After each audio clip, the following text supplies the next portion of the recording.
the comedian, responded to a listener who wrote in after hearing him defend socialism or say favorable things about socialism during his podcast.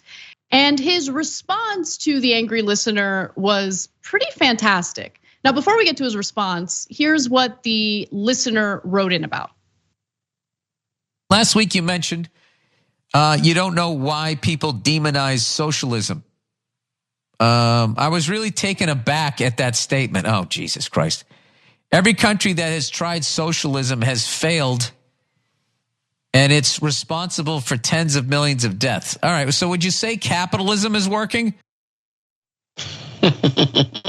So that very last part, would you say capitalism is working, is part of his response to the person who wrote in.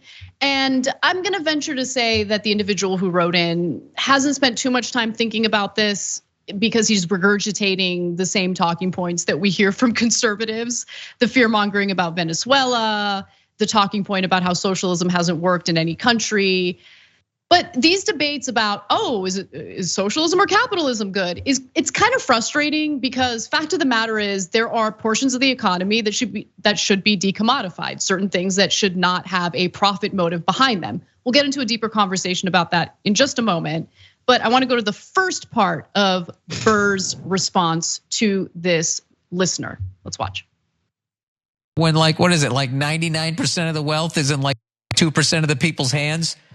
All of these tent cities, you're telling me this is working? You don't think capitalism is responsible for tens of millions of deaths? You're really sort of looking the other way with what capitalism has done to other countries.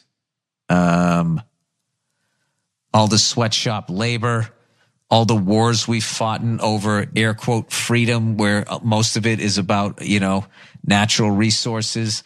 All of these countries where we've gone in and, stuck in heads of the government that are going to do what we want to do so we can take advantage of them. Yeah, I mean, he makes some pretty important points there. And it's undeniable that the United States has engaged in coups in various countries in order to overthrow democratically elected leftist leaders who want to nationalize portions of their economy. And they've done it on behalf of US-based business interests and multinational corporations. That is why we engage in the kinds of wars that we engage in. And so I love that he brought that stuff up, but if you think he's done, you'd be mistaken. He makes some other really, really great points. Before we get to that though, Ben, I want to get your thoughts.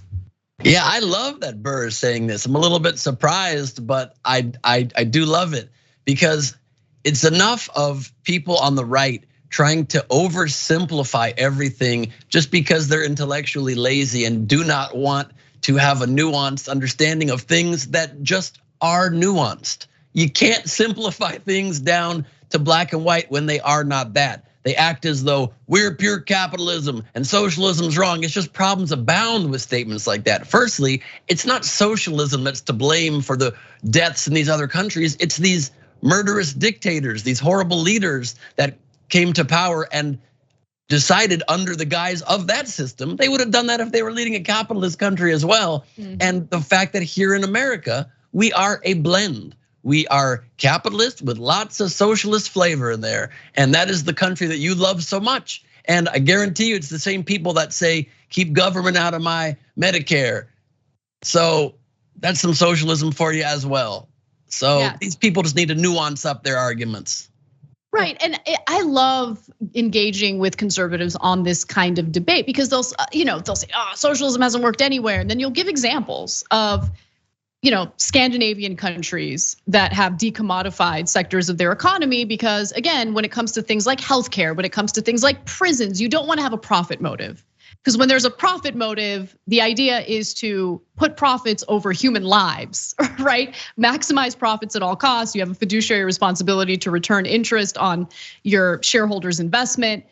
That doesn't work, okay? The free market idea doesn't work in certain areas of society. And we've seen how it's played out, whether it has to do with fire departments. If we had privatized fire departments, how do you think that would play out? There's a reason why we don't have private companies putting out fires, because if you don't have the money to pay whatever private company you need to put out the fire, you're screwed, right? So you point to these Scandinavian countries and yes, they have mixed economies as well. And I think their mixed economies do way better than how our mixed economy is working at the moment. And the first thing conservatives will say is like, oh, there's private businesses. There's private businesses in places like Denmark. Did you know? Yeah, I do know that. So why don't we do a little bit of Denmark here in the United States? No, we can't do that. We can't do that. Socialism.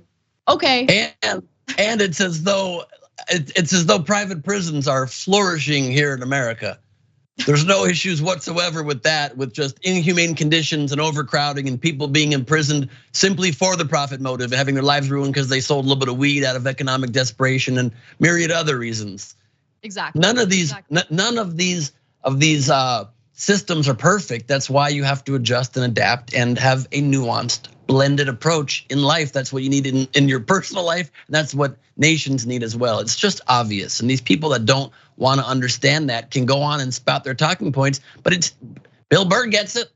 He does, and he gets it way better than I would have expected. And that's not to say like, oh, I think Bill Burr is uninformed. No, it's just rare to hear from, honestly, like an older comedian who has a very firm grasp of the downfalls of capitalism. And you're about to hear, in my opinion, by the way, yeah. Sorry, and who, from what I understand, even though I know Bill and he's a buddy and he's a very nice man, I believe he voted for Trump and still has these opinions. So at least maybe this is somebody that has the ear of people on the right, and maybe that can trickle into some of what they think, because they think of him as one of their gods.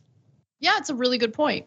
So I think this next video is the best because everything that right wingers are afraid of happening under a socialist, system turns out is already happening under a capitalist system. So let's watch. Right, I took off my Birkenstocks. I'm gonna read the rest of this here. Okay, socialism all starts the same way. Create a boogeyman like corporations, the rich, or a race. Oh yeah, we've never done that in this country. We've never created a boogeyman. There's never, Jesus Christ, buddy. Blame them for all your problems. Yeah, we never did that. The leaders then promised to fix all the problems. Oh boy, slowly the government starts to control every aspect of your life. Why does this sound so familiar? Promise that aren't they like recording all our phone conversations now? We're slowly on our way to getting microchipped. Promise that everybody will have the same equity and outcome. This creates mediocrity, loss of the middle class. Loss of the middle class. Where have I seen that before? Oops. No, that was fantastic. I'm very happy that he read that message and actually responded to it. There's really nothing else to add to it. It's just demonstrably true. I mean, think about it. Think about like our data being collected and sold to third parties every single time we're on the internet. Doesn't matter what site you're on, doesn't matter what you're up to. They're scraping all that data and selling it off to data brokers. It's all this information about us is readily available online, including where we live, what our phone numbers are. It's terrifying, right? Yeah. And that's being done for profit, right? So that privacy that we care about so much, gone. Yeah. The rights that we care about so much. I mean, they've been chipped away at for decades now. Go ahead, Ben. True, and it's the exact sort of just insane thinking, this conspiratorial thinking that always thinks the system that we have is the one that is perfect when it's failing us. It's the same people who are afraid of taking a vaccine because they're afraid that Bill Gates will be tracking them, when they are not afraid of the other old rich white billionaires who are literally tracking them.